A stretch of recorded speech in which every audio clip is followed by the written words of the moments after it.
Now, to get more perspective on this issue, with us from Johannesburg is journalist and news anchor Nhlanhla Sehume. Also with us from Johannesburg is CGTN correspondent Angelo Coppola. Welcome to both of you to the show. Nhlanhla, let me start with you. South Africa, of course, has a new president, President Cyril Ramaphosa. He's moving forward with this idea of land reform. Let's listen to what he had to say. Dispossession of black South Africans of their land contributed fundamentally to the impoverishment and disempowerment of the majority of our people. Very few people will dispute that. So in Nhlanhla, as we heard from our correspondent there, land reform is a very emotive issue in South Africa. But if we look at this, 24 years after the end of apartheid, why is there a push now to resolve this very sensitive issue? Well, it's interesting now that the ANC and its president, Cyril Ramaphosa, has somewhat changed the tone of the party to a more aggressive and radical economic transformation, a policy that they've been trying to push. Whereas they are now, the first on their order is to call for land expropriation without compensation, very different from what the ANC previously held as a policy of a willing buyer, willing seller type of arrangement, which largely failed, as very little people or very little of the poor actually benefited from that policy. So now we'll be looking very closely to what the ANC will be doing going forward, especially with regards to what their input will be as Parliament really deals with the issue of land expropriation without compensation.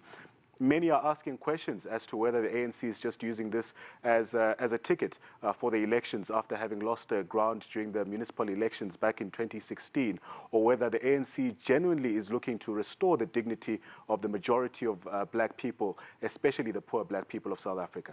That's right. We just heard that in our report, an activist there saying that this is just election rhetoric that we're hearing. But in Nhlanhla, how big an issue is this for black South Africans? Land is a big issue for black South Africans, especially the poor. It's an issue that hasn't been dealt with properly, even in the advent of post-democracy.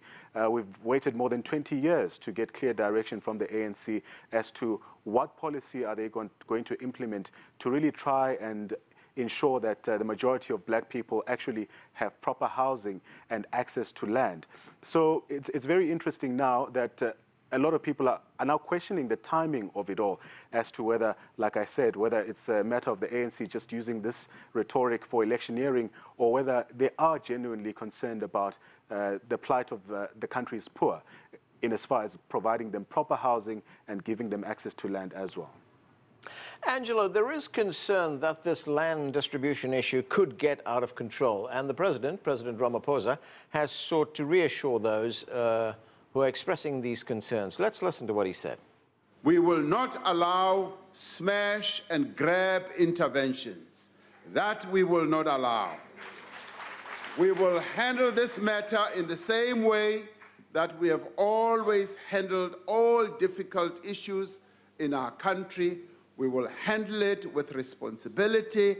We will handle it in a way that is not going to damage our economy. So, Angelo, there we heard the President there give us those assurances. He would not tolerate land grabs. But how are whites in South Africa responding to these proposals? The white population are concerned about land grabs. They're concerned about expropriation, either with compensation or without compensation. They're looking for clarity. Many of the whites here understand that there has to be some form of redistribution. They understand that it has to happen fairly quickly because it's been 20 years in the making. In fact, some of the redistribution claims dating back to 1998 still haven't been resolved yet. And there are estimates that it's going to take some 43 years to get all the claims sorted out. And that includes the new ones out of 2014. So there is an understanding that something has to be done. But I guess the population, the white population, are looking for clarity in terms of what kind of property is going to be expropriated. Anand? And Nhlanhla, if we look at the orderly transfer of land to blacks in South Africa, one of the leading advocates for what has become known as expropriation without compensation is the leader of the opposition economic freedom fighters, the EFF.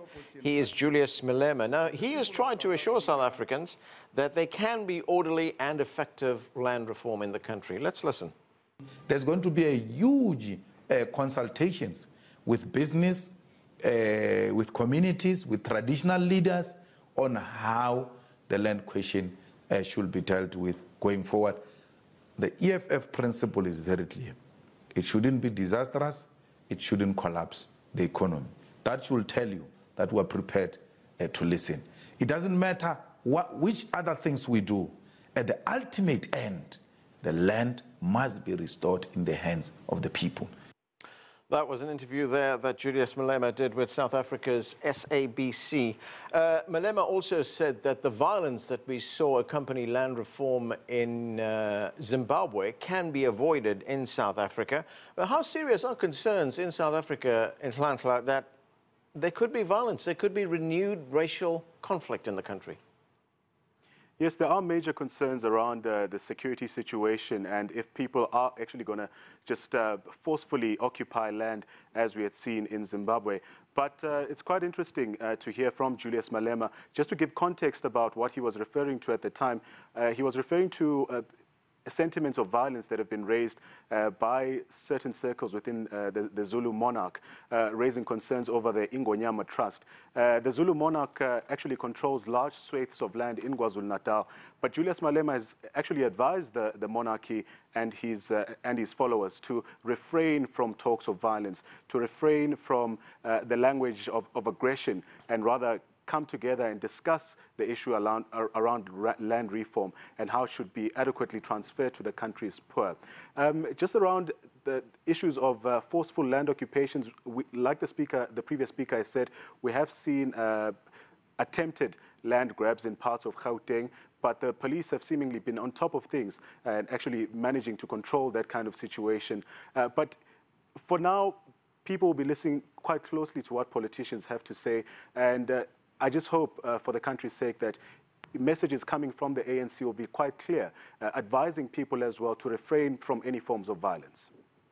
Angelo, the whole question of land reform in South Africa would require a constitutional change that is under review right now.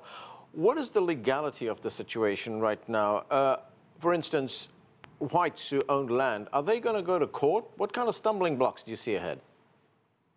Well, the bottom line is that the Constitution may be amended. There's that task group and task team that's been set aside and is looking at what changes need to happen to, I think it's Section 25 of the Constitution, which relates to property rights and land rights.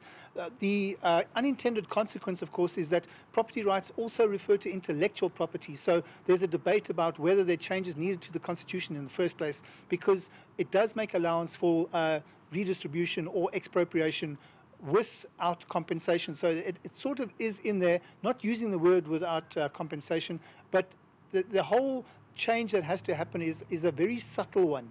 And we're not sure yet whether this review committee is going to advise that changes are made to the Constitution or not, or maybe it's just a change in regulation that supports some of the underlying laws and acts that need to take place before land can be expropriated from the owner and given to or sold on to the old owner or the previous owner. So it's early days yet. We're only expecting some form of decision on the Constitution by June. That's when the recommendations will be made. There will be constitutional challenges or court challenges, no doubt, once we know where that task team is going. Up until now, or up until then, in fact, nobody can make any legal challenges because there's nothing to challenge. Anand?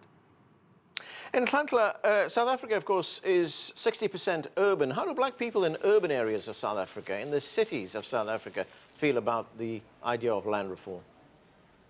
Well, the majority of the middle classes in places, in urban areas like Johannesburg, seem to welcome the idea of land reform. But just looking at the outskirts, or rather townships in Johannesburg, you have mixed messages coming from people who are saying that instead of giving people land, why don't you just give people jobs? And if you are going to give people land, what other resources are you going to provide as government? Are you going to provide enough resources to work the land? Are you going to provide more resources in terms of funding as well to help develop some of this land? What exactly is going to happen? Or is it just going to be a matter of government just allocating land to people and leaving it at that? So mixed messages coming from a lot of the people in urban areas. There are some who feel that this land reform process will only benefit the politically motivated or the country's elite. So some people, or a big part that I'm getting, or a large response that I'm getting from people, is one of despondency and a lack of trust, with many just saying, look, let's wait and see what happens going forward. Angelo, that's an important point that Nhlanhla raises there, and that is who benefits from land reform and how is that going to be decided? I mean, is there any mechanism in place right now, or is that something that's still got to be decided? Well, in theory, those who are dispossessed will be the beneficiaries. But the bottom line is that many of the beneficiaries of the rural land redistribution process that's happened under the previous dispensation didn't want to actually take ownership of the land. They preferred a monetary reward. In other words, they wanted to be paid, and they weren't interested in going onto that rural land. The issue with urban land is quite challenging, though, because any title deed holder in South Africa, in any city, is then liable to have his land or her land expropriated without compensation, which means that the banks then sit with a big fat debt that they can't settle because the previous owners have stopped paying there. So who benefits? We're going to have to wait and see, but the bottom line is that it's meant to redress past imbalances, whether that involves urban land, because you've got to understand that there's a big move from the rural areas into the urban areas as people come into towns to look for work. And the rural areas and the land there becomes a non-entity because people aren't interested in staying there because they can't earn a living.